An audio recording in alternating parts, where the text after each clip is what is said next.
Hey guys, Preston here. Welcome back to another video. Today is the recap of the Steelers vs. Browns.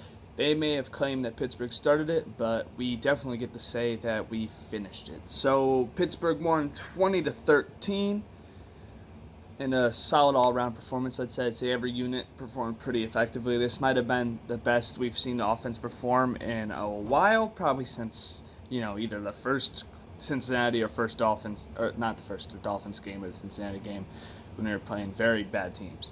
Cleveland's pretty good, and this offense did enough. It's kind of the story of the whole year, right? Is the offense does just enough when we win these games. Sometimes they don't even do that. The defense has to do all the heavy lifting. But today, they did okay. Delvin Hodges had a 95.7 passer rating, and he actually statistically outplayed Baker Mayfield this game, which is pretty impressive considering the fact this man was not on our active roster when we started the year. Fourth stringer, basically. And so he was 212 yards, 14 of 21, 1 touchdown, and 1 pick. The pick was pretty bad, we have to admit, but it seemed like, obviously we weren't there, but it seemed like there was a miscommunication between Hodges and Deontay Johnson on that when Johnson cut in, and it looked like Hodges thought he was going to keep going. It still would have been a tough catch a tough play, even if Johnson went the right way, but still seemed like a bit of a miscommunication, and 1 pick against the Browns is better than 4, right? So, and the defense did its job, and they actually got no points off that drive. I will say we started rough. We started off rough. We were down 10-0 in the second quarter, and then we put up, all of our points were unanswered, I believe. We put up 20 unanswered until the Browns got a field goal, just kind of at the end, a pity field goal, make it close. So, yeah, I like the way they prevailed. It was the first time in a while, I believe. It was back-to-back drives from offense that resulted in touchdowns, that doesn't happen. That hasn't happened with us, really. We had the one to end the half, which was awesome as a quick drive.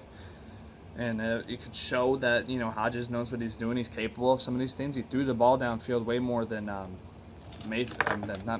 Rudolph does. He averaged 15.1 yards on those passes. Every pass he threw would average about 15.1, so he's definitely throwing it further than Rudolph was. And James Washington really capitalized. He was my offensive player of the game. He caught every pass that was thrown to him, 4 targets, 4 receptions for 111 yards. It's his first 100-yard game ever, so congrats to him, and a touchdown. He balled out, and he was our entire offense receiving-wise, just based off. No one else even came close.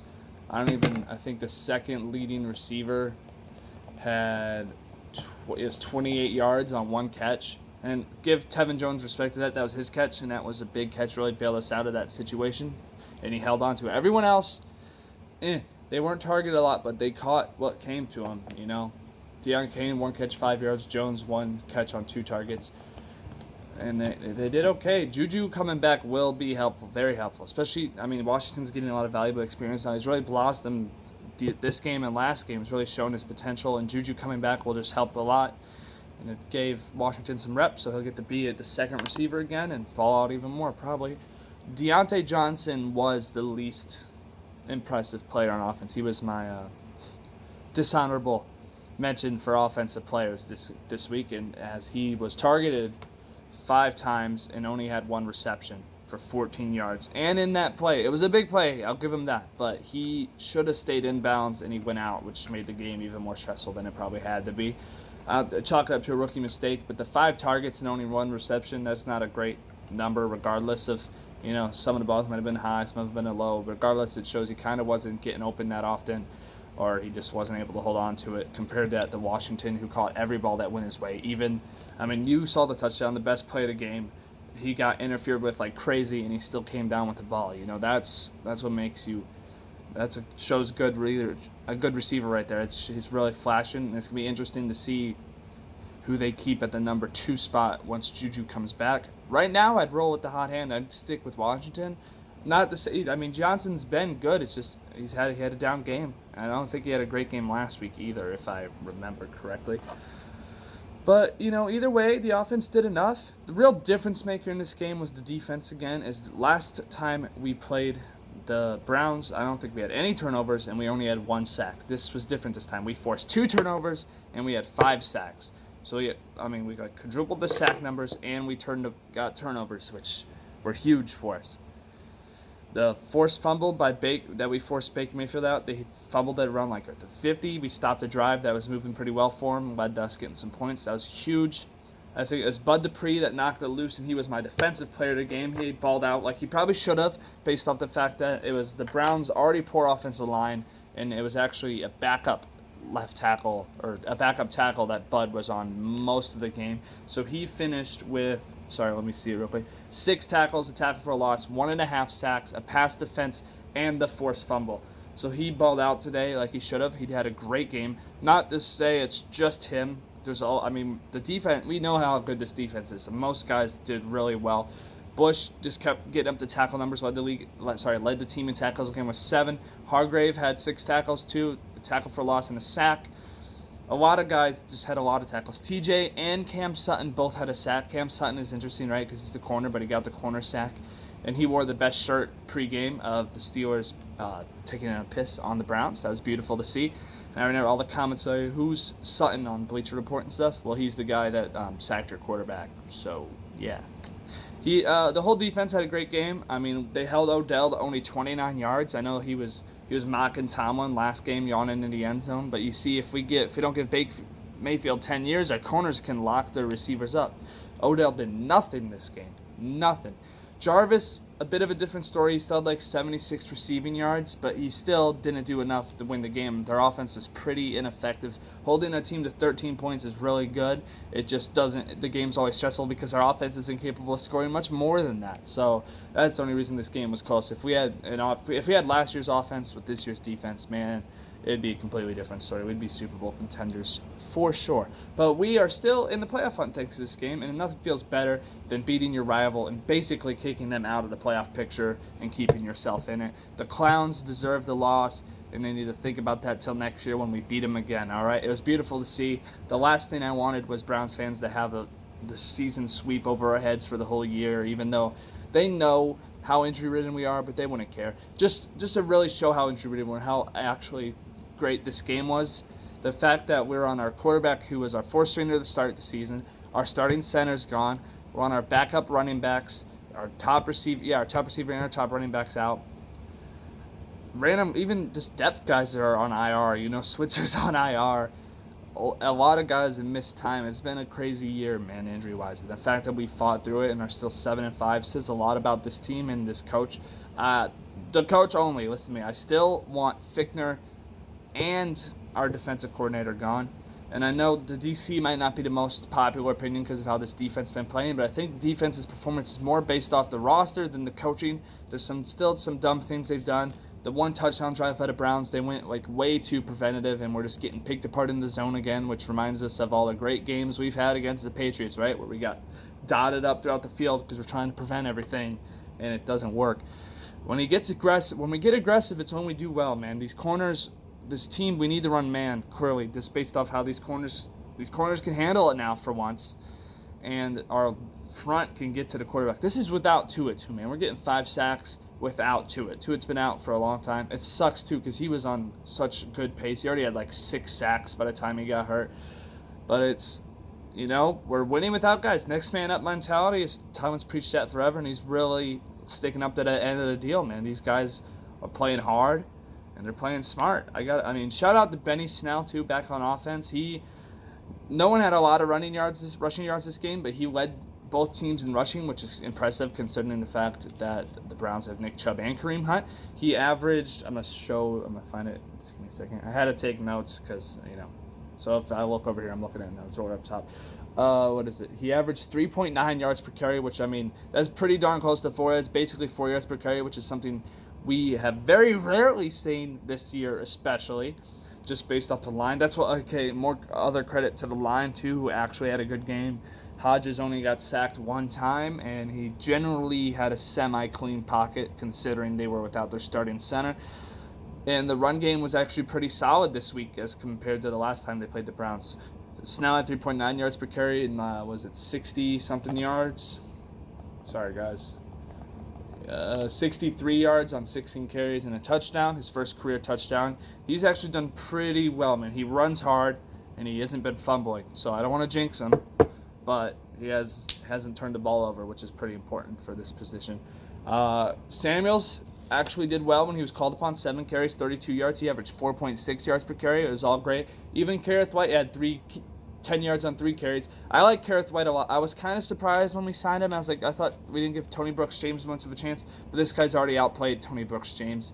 And on kick returns, we had the one good kick return, and he actually looks like he'll be better there than Ryan Switzer ever could. Deontay, part of that least valuable thing I was talking about, I think he tries a bit too hard on these punt returns, still lost some yards on one of them, kind of hurt us. But at least he's moving, unlike Switzer. I still think maybe we should try to see who else could take those, maybe keep trying Cam Sutton or maybe White too, but we'll just see. For now, it wasn't too big of a deal. It didn't hurt us that much. But, shout out to Joe Hayden. Last game, I think I gave him some flack for dropping that many interceptions. He had like 3 in his hands he really could have had, which kind of sucks, and he knew it too. Obviously, he had to live with that. But the fact that he got the game-sealing interception this game against his old team is retribution at its finest. I'm sure it felt great. He said anytime you get a game-sealing interception, it's great. But based off the fact he couldn't get one in last week, he had so many chances. He got one this week, and it didn't look like the ball was not towards the wide receiver, but that pick was still not easy. He had to dive down for that ball, and it was a great pick, and he held on to it, and it was a great play, and it sealed the game for us. It's another example of this defense. This defense controls if we win or lose, and they've been doing it all year. Another game-sealing play for this Steelers defense. I know Minka's been quiet as of late, but he's just doing his job. He hasn't really been burnt, and that's important. I know we got pampered and kind of expecting all the stats he was putting up because he went on a tear recently, but his last 2 games or 3, I guess, have been quiet, but that's okay. Steven Nelson's been quiet too, but he's been balling because he's locked up his guy. He almost had a pick today. It was like a jump ball in the NBA, and it goes to the offense, but he was pretty darn close to having his first pick, and it's okay. Even if he's not getting the picks, in general, he's locking people down. Same with Minka. He's doing his job. He's covering well. My least valuable player on defense this week, they all did well, like I said, but it have to go to Edmonds, I'd say, because he's still not developing, and it's driving me crazy. This was our first-round pick.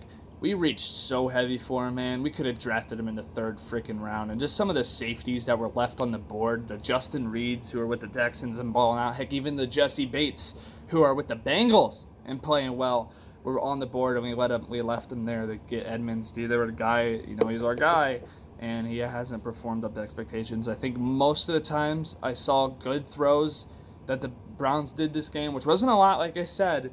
Most of the time, Edmonds was being somewhere around there in charge of covering whoever it was.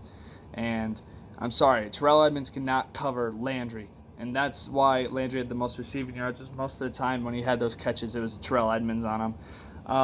The linebackers are still struggling in coverage. I'd say that. An almost touchdown that luckily their tight end dropped. That was a blown coverage from Barron and Bush. They were both kind of there, and they both didn't do well. So there's just still some coverage issues from our middle linebackers and from our strong safety, Terrell Edmonds, who I wish he gets tackles. He has 6 tackles, but his coverage is still kind of a liability to me, and I hope he improves, or eventually we're going to have to find another safety there, because you saw what upgrading that safety did for us with Minka. Maybe let's see what would happen if we had a really elite, strong safety, But overall, this was a good team win, one we really needed. We're 7-5. We still control our destiny in the playoffs, so we win out, we're in. It's going to be hard to win out, but, we got some help already with the the Raiders seem to be slumping now. They look kind of done. They got back-to-back blowouts by the Jets and Chiefs. The Titans seem to be our biggest competition now. They beat the Colts, which kind of knocks the Colts away from us. But the Titans are also 7-5, so they're our main competition. We got way more games than them. The playoffs are for pride, guys. Let's be honest. I don't want anyone getting overhyped and thinking, we're gonna make it to the Super Bowl or anything. Honestly, we'd be lucky to win a playoff game. But based off this team, that'd be an amazing accomplishment, man. Getting there is kind of what we're playing for. We're playing for pride. Let's be honest. The amount of injuries we had this year, there's not a lot of expectations for us, right? But just getting in would be crazy. Heck, even one more win and we continue our streak of non-losing seasons. So even one more win would be a victory. Obviously, we want more than that, but just really think about this year in retrospect, man. All the crap that went on as soon as we lost Ben. This team was supposed to be done, and we're in a playoff spot right now. The year's almost over, and we're in a playoff spot.